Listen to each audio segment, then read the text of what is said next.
Hi everyone and welcome back to my channel and welcome back to another true crime and makeup video. Today we're going to talk about the case of the Jigsaw Killer, which is a case from the UK, and I've been seeing comments from you guys that you love it when I cover UK cases, which is fine by me because I'm from the UK and I really enjoy UK cases as well. I just feel like I understand the culture. Is culture the right word? I just feel like I understand UK cases a little bit more. So I'm completely fine doing UK cases. I'm actually trying to find what balance I want to do. Like, do I do 50-50, like 50 UK, the other 50 like the rest of the world? I don't know. I've only ever done UK and US cases so far, and I am planning on doing cases from other countries.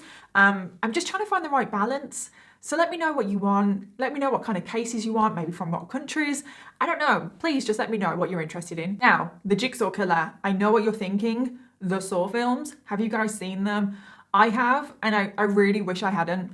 That little clown thing, whatever it is, on that little bike has haunted me since the day I saw that first Saw film. So when I was researching cases and I saw the Jigsaw Killer, I was like, are you being serious right now? Is there actually a killer like the Saw films? Because ever since I saw that first Saw film, I have always thought, oh my God, someone is going to see these films and be inspired by them and carry them out. I mean, oh my God, no. Oh my God, oh no, please no. So when I saw the title of this case, I thought, it's going to be like Saw, but no, it's not. So if you've clicked on this video thinking you're going to hear about a murder that happens in the Saw films, you're not. It's still a crazy case, but it has nothing to do with Saw. So I thought I'd just get that out of the way in the beginning of the video, just in case you're disappointed, which you shouldn't be disappointed, because no one should be murdered anyway, but nobody should have to go through what people go through in those films. And thankfully, correct me if I'm wrong, but I don't think anybody has actually been inspired by the Saw films and actually tried to replicate them. I hope not. I don't think they have. Correct me if I'm wrong. I really hope they haven't anyway. However, this case is still horrific, and the police that investigated this crime said that it was one of the most horrific cases that they have ever seen. This case takes place back in 2009, and there was just 3 weeks where body parts just kept showing up in different locations in England, and the police didn't have a clue what was going on. There was mass public panic. I mean, of course there was body parts being found and nobody had a clue what was going on. No one had a clue who the murderer was. And yeah, this was 3 weeks of terror in the UK.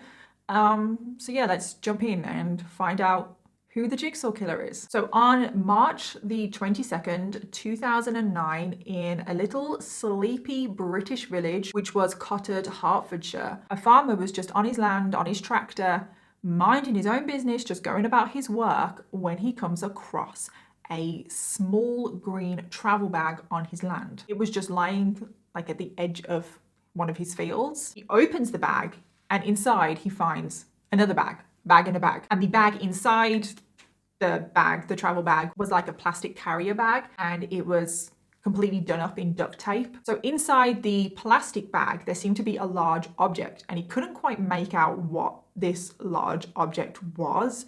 So he poked it, and he has reported that what he poked was, quote, squishy, which really creeped him out, and it creeps me out as well, just even thinking about it.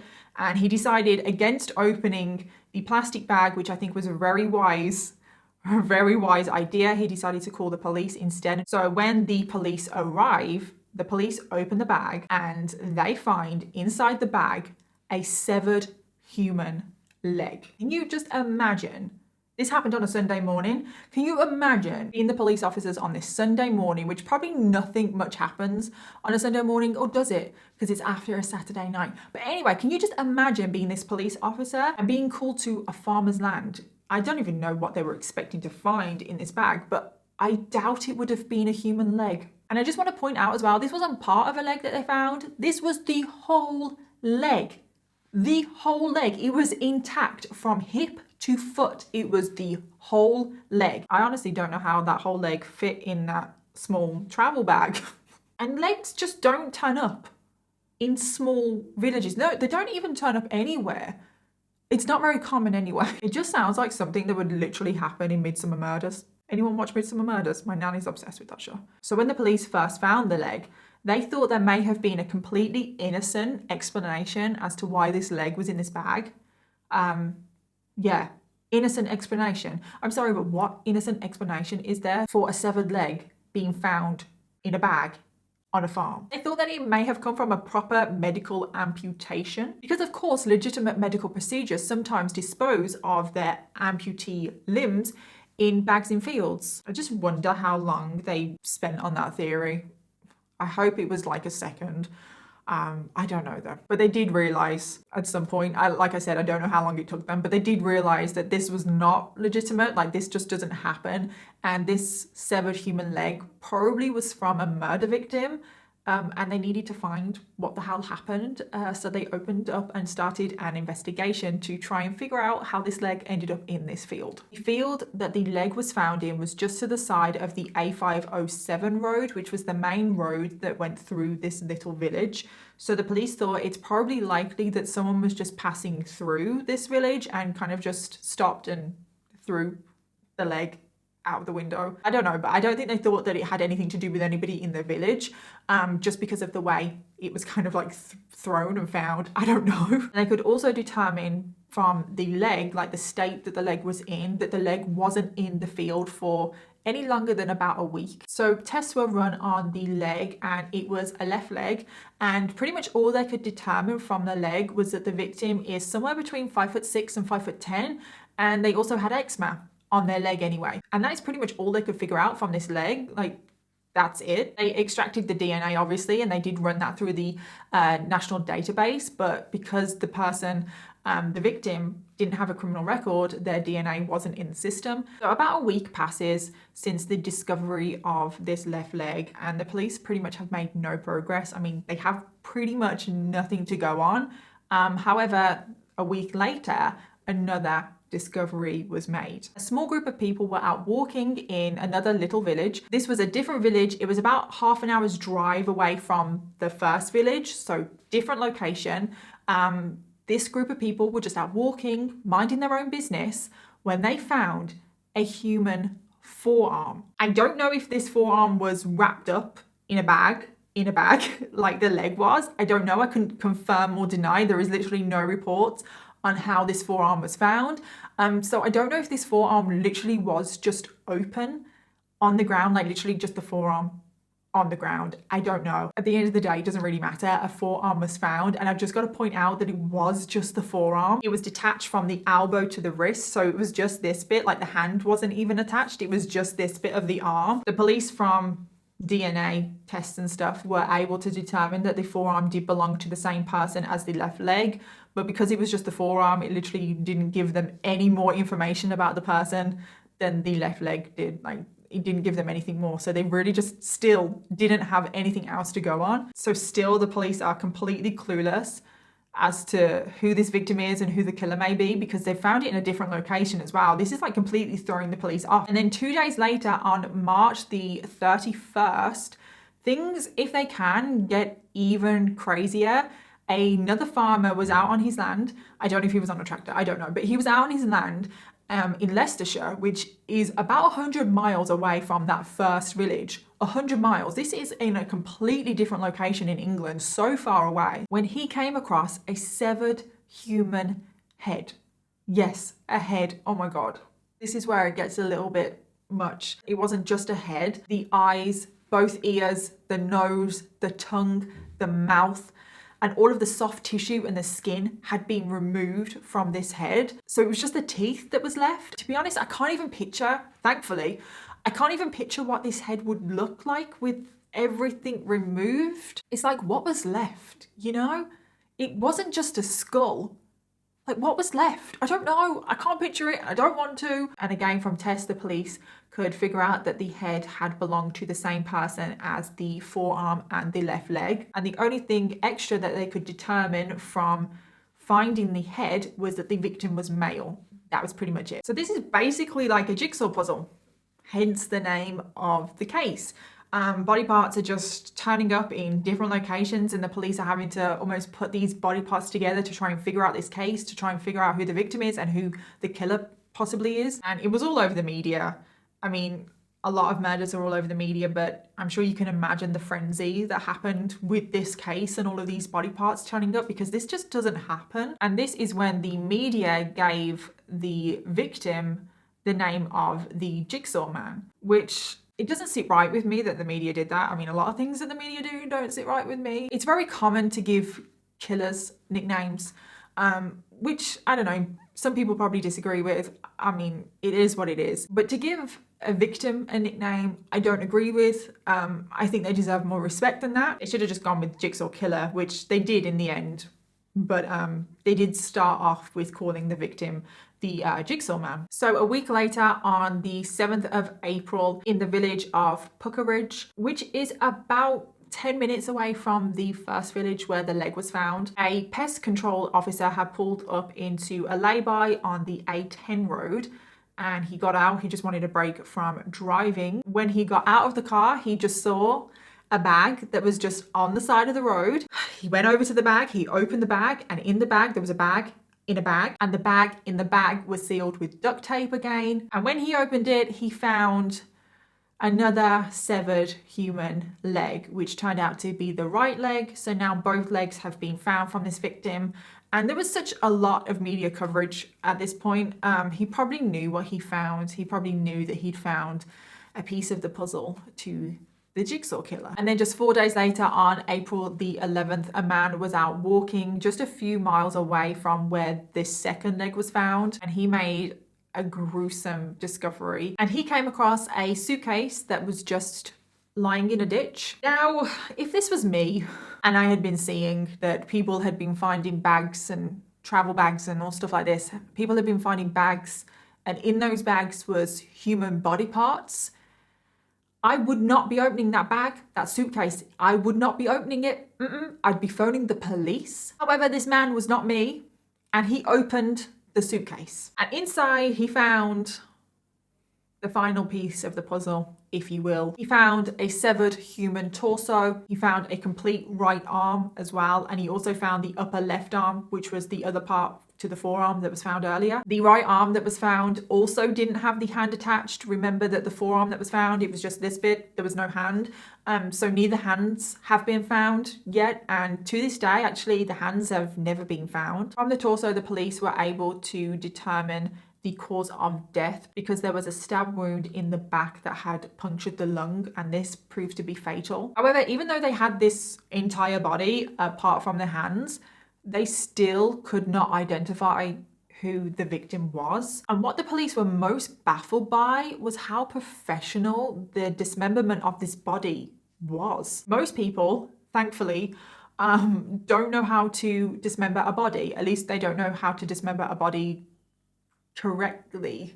Oh, that seems so weird to say. In a lot of cases where the body has been dismembered, the person that is dismembering the body dismembers the body by cutting through bone, which is very difficult, very time consuming, and very, very messy. However, in this case, all of the body parts had been dismembered by the joints. Not just that, it had been done perfectly. Any mistake that the person dismembering the body made would have been evident on the bones, because like the knife or whatever they used to dismember the body with, it would have made like a mark in the bone, but they did it perfectly. They entered all of the different joints perfectly. They knew exactly where the joints were to dismember it cleanly.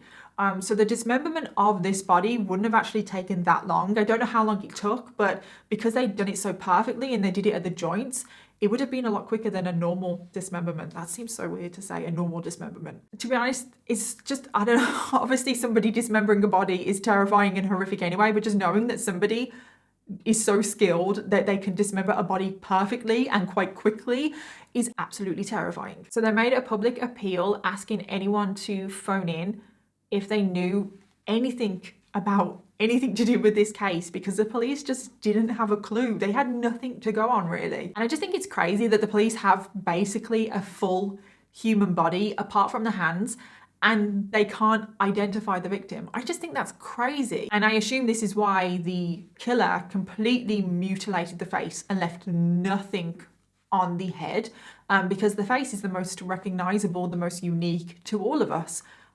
So yeah, I assume that's why the killer took away everything unique to that person, so they couldn't be identified. So as you can imagine, like after the police make this public appeal, loads of calls come in. Loads of people are calling in saying that they think the victim is their missing friend or missing relative.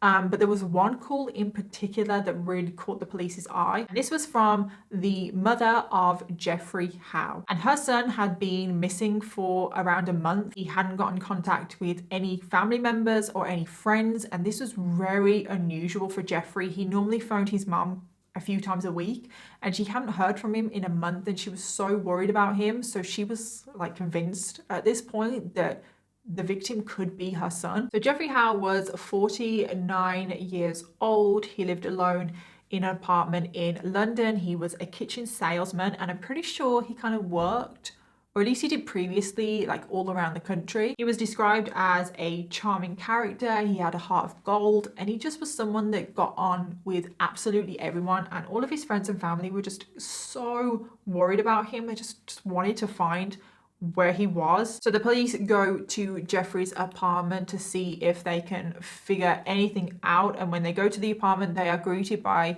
someone called Stephen Marshall, who is 38 years old, and he's currently living in Jeffrey Howe's apartment with his 21-year-old girlfriend, Sarah Bush. Stephen explains to the police that he is a work associate of Jeffrey Howe, and he had fallen on hard times, and Jeffrey had agreed to let Stephen stay in his apartment rent-free until he could get back on his feet. Police asked both of them if they had seen Jeffrey, heard from him, knew where he was, but they said that they didn't have a clue where he was, and they just thought that he was traveling. And when the police are asking Stephen and Sarah all of these questions about Jeffrey, they can literally see Jeffrey's passport just out on a table, which the police thought was very suspicious. I mean, if Jeffrey is traveling, if he's traveling abroad anyway, he's gonna need his passport. And also, who the hell leaves their passport just on the side, like on a table? Like, who does that? Both Stephen and Sarah just seem very blasé about the whole situation. I mean, their roommate has been missing for a month, and it's just like they don't care. They are so calm about the whole thing. I mean, Jeffrey owns the place that they're living in. It's weird. Like, why do they not care? Why are they not a little bit more concerned? So the police search the flat because obviously Jeffrey is a missing person. They want to see if there's any clues as to where he could be from the flat. And it's very clean, the flat. Almost suspiciously clean. That's what the police said anyway. The police just kind of got the sense that something was being covered up here. Like, Stephen and Sarah knew more than they were letting on. I'm not saying that the police right now are suspecting them of murdering Jeffrey Howe. I mean, we don't have a clue what's happened right now. And this was enough for the police to decide that they're going to arrest Stephen and Sarah, but they don't have any evidence of anything right now. So they're just arresting on suspicion. So they can only hold them for 24 hours. So the police need to work really quickly right now to try and figure out what's going on. So the police start by looking into the background of Stephen, who, like I already said, is 38 years old. He was a bodybuilder, and he was also a former bouncer, and he had previously owned his own gym, but he was currently unemployed. He was known for his outgoing and charming personality, but the police did find quite a detailed criminal background. He had current convictions for assault, drug and firearms offenses, and was currently on bail for assaulting a prostitute. However, what was particularly worrying is that the police found out that he had previously been arrested for a murder where a man was stabbed 12 times. But he was never charged with that murder, but still, that's kind of worrying. Then they looked into Sarah's background. She was 21 years old, and she had kind of a troubled upbringing. She was kind of brought up in the foster care system. She was a mother of 2, and I don't know where these children are. I couldn't find anything out, but they weren't living with her. And she was currently working as a prostitute. And this is actually how Sarah and Stephen met. He was a client of hers before they actually started a relationship. So the police began by interviewing Stephen. They interviewed him for over an hour about the possible murder of Jeffrey Howe. And to every single question the police asked him, he just said no comment. So while Stephen and Sarah were being interviewed at the police station, the police, a different team obviously, got to work on the apartment. And like I said, it was suspiciously clean, and on the surface they couldn't find anything. But because it was just so suspiciously clean, and obviously they were on a time limit, they just felt like in their gut, they were just following their gut. They felt like something wasn't right about this apartment. So what do? They start ripping up the carpets. And thank God they did, because what did they find? They found a huge blood stain in the bedroom under the carpet on the floorboards. So thank God they ripped up the carpets. They did this all over. They ripped up all the carpets, and they also found blood stains in the bathroom as well. Based on the amount of blood that they found in the bedroom and the bathroom, the police are convinced that the murder happened in the bedroom, and then the body was moved to the bathroom, and it was the bathroom where the body was dismembered. However, right now, the police have no evidence to suggest that it was Stephen and Sarah that carried out this murder. Like, they're pretty convinced that a murder happened in this apartment, but right now they have nothing to tie Stephen and Sarah to the blood that they found on the floorboards. So the police now need to search for anything they possibly can that's going to link Stephen and Sarah to the blood, the possible murder that has taken place in this apartment. And they also need to link that murder to the body parts that they've been finding, because obviously right now they have Stephen and Sarah over here, they have blood in an apartment over here, and then they have a dismembered body over here, and they need to somehow link all three to one another. So they need to find something to prove that Stephen and Sarah murdered possibly Jeffrey Howe. And guess what? They did. They managed to find something that was going to link Stephen and Sarah to the dismembered body. Do you remember that the body parts, well, at least most of them anyway, were found in plastic bags, and then the plastic bag had loads of duct tape around it? Well, on the duct tape of one of the body parts, green fibers were found. So the police were like, okay, so if we can find the green fibers and like where these came from, maybe we can find the killer. So the police are searching through the apartment trying to find anything green. And the police managed to find a green t-shirt of Stephen's, and after this green t-shirt was sent off for testing, it was confirmed that these green fibers were an exact match to this green t-shirt of Stephen's. So the police are like, bingo, we got you. Even though you're saying no comment, we got you. So the evidence is starting to pile up now. The police are starting to gather a case to formally arrest both Stephen and Sarah for the murder here. However, they still don't know the victim, the identity of the victim, the dismembered body. Like I said, they needed to link all three together, you know what I mean? This case is a little bit confusing with the way the police had to investigate it, because they're almost working backwards in this case. Like, they have the identity of the killer before they have the identity of the victim, and in most cases it is the other way around. So if you remember, the severed head had pretty much everything removed apart from the teeth. Well, the police thought, and they thought quite rightly so, that the teeth could be vital in providing the identity of the victim. And honestly, I really don't know why they left the teeth intact on the skull. I thought it was quite common knowledge that dental records were used in identifying victims or identifying people. It just kind of seemed like they knew what they were doing in removing all the recognizable facial features, but then they left the teeth. So I don't know, maybe they didn't really know what they were doing, I don't know. But they managed to track down some dental x-rays of Jeffrey Howe, which had actually proved to be quite difficult to track down, but they did manage to track him down. And the x-rays were an exact match to the teeth on the head that they found. So now it can be confirmed that the victim of the Jigsaw Killer is Jeffrey Howe. So this is game over now for Stephen and Sarah. They have managed to link all three parts together. They have enough now to fully arrest both Stephen and Sarah. So the police start like pulling together their investigation. They're trying to figure out like, why did you two kill Jeffrey Howe? They're trying to find a motive to take the case to trial. They want to find a solid motive to make sure these two go down. And they think it comes down to one thing, the reason why Stephen and Sarah murdered Jeffrey Howe, and that is money. Why does it always come down to money? So as it turns out, they were pretty meticulous and careful when dismembering and disposing of the body. I mean, it took the police a very long time to identify who the victim was, but they were incredibly sloppy in how they stole Jeffrey Howe's possessions and his money. The autopsy could determine that Jeffrey Howe had been murdered on March 8th, and the very next day, Stephen took Jeffrey's phone into a local shop to sell it, and he sold that phone for the astronomical amount of £15. Stephen, what's that going to buy you? Stephen and Sarah use Jeffrey Howe's cards, his credit cards, to treat themselves to a few items, to food and stuff like that. They even started writing checks to themselves on Jeffrey's bank account and forging his signature. The CCTV footage of Stephen going into the bank to bank one of these checks. I really don't know how they thought they could get away with this. Like, they were just being so obvious about everything. They were leaving this huge paper trail behind them. They were leaving all of this evidence and motive of the murder of Jeffrey Howe. Like, without them even opening their mouths, they're just leaving all of this evidence everywhere. They even sold Jeffrey Howe's car on eBay, and they sold it the day after the first body part was found. So the 22nd of March, the body part was found. So on the 23rd, they sold his car.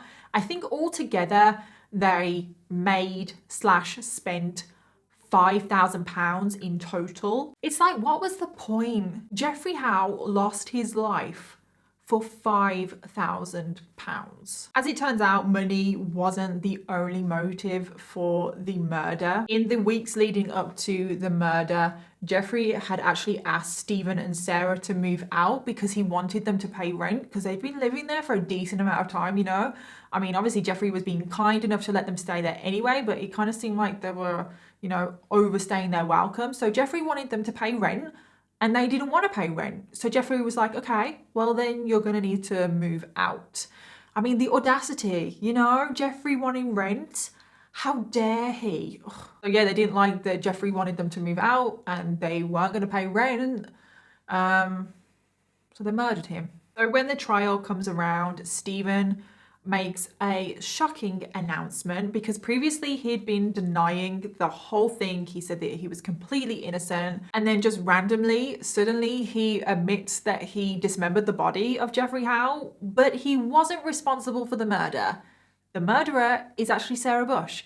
He's innocent. He just dismembered the body. He was just cleaning up after his girlfriend. And Sarah is shocked by this. She's shocked by the betrayal. And she also decides to pull a 180 and said that she had nothing to do with it. She was an innocent bystander, and that Stephen was the one that carried out the murder and also the dismemberment. I assume that they probably broke up after that. However, the prosecution have a mountain of evidence, especially against Stephen. They have the blood in the apartment. They have the motive. They have the paper trail of all of the money and the checks and everything they bought and everything can sell in the car. They have the green fibers that were found on the duct tape, and they even have CCTV footage that shows both Sarah and Stephen in a car on the way to Leicestershire, which, remember, was the area where the severed head was found. And Stephen quickly realizes that, yeah, the police have a little bit more evidence than maybe he thought.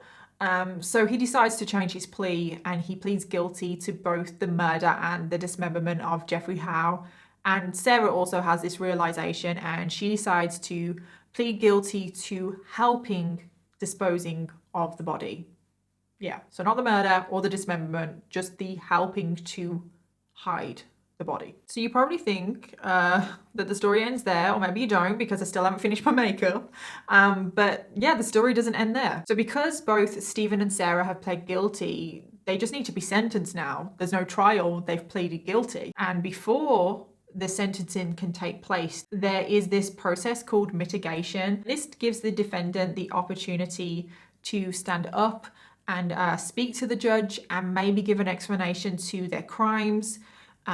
Maybe some mitigating factors that will influence the judge to make the judge a little bit more lenient in the sentencing. And this is when things like upbringing is brought into it, trauma, anything that can help explain why the person has done what they've done. So in Stephen's mitigation, he stands up and says, oh, by the way, this isn't the first time I've done this. I don't think he understands what mitigation is.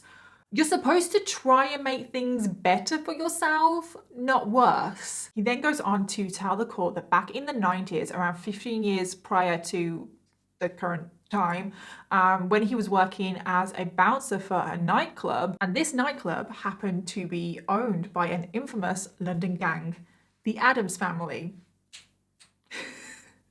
Sorry, I had to. And he admitted that he didn't just work as a doorman for the club, he also was employed by the Addams family to dispose of the bodies from their executions. So Stephen would take the bodies of the people that the Addams family had executed, he would dismember them and dispose of the body parts in Epping Forest, which is just outside of London. And he didn't just do this once, he did this 4 times and he didn't get caught. So obviously this finally explains how he became so good at dismembering bodies. I just don't know what he was thinking. There was no need at all for him to bring up these other bodies that he dismembered. I just don't know what he was thinking. Maybe he had a conscience and he just kind of wanted to get it off his chest.